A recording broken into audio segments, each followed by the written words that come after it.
छोटा अर्धा दुधी भोपळा इथे कापून घेतलेला आहे आणि सालीची मूग डाळ शिजवून घेतलेली आहे।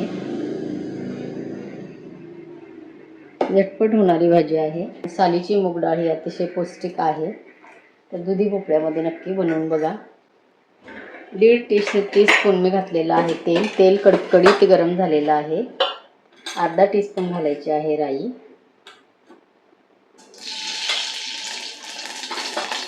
1 चिमटीभर घालायचं आहे हिंग, अर्धा टीस्पून घालते हळद,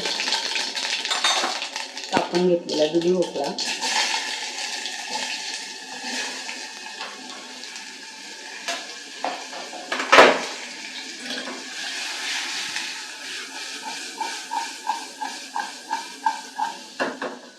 दुधी भोपळा थोडासा अर्धा मिनिट मी तेलात परतून घेतलेला आहे। अर्धा टीस्पून घालते लाल तिखट तुम्ही तुमच्या आवडीप्रमाणे इथे वापरू शकता। डाळीमध्ये दुधी भोपळा करायचा असेल तर मात्र हिरवी मिरचीचा नाही लाल मिरची पावडरचा वापर करायचा आहे। दुधी भोपळ्याची भाजी चवीला छान लागते।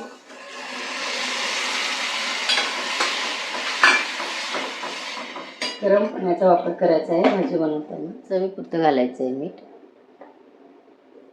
कणकण उकळी आपल्याला या भाजीला घ्यायची आहे। दुधी भोपळा शिजायला वेळ लागत नाही, 1 ते 2 मिनिट आपण आधी तेलामध्ये दुधी भोपळा व्यवस्थित परतवून घेतलेला आहे। थोडीशी कोथिंबीर घालणार आहे।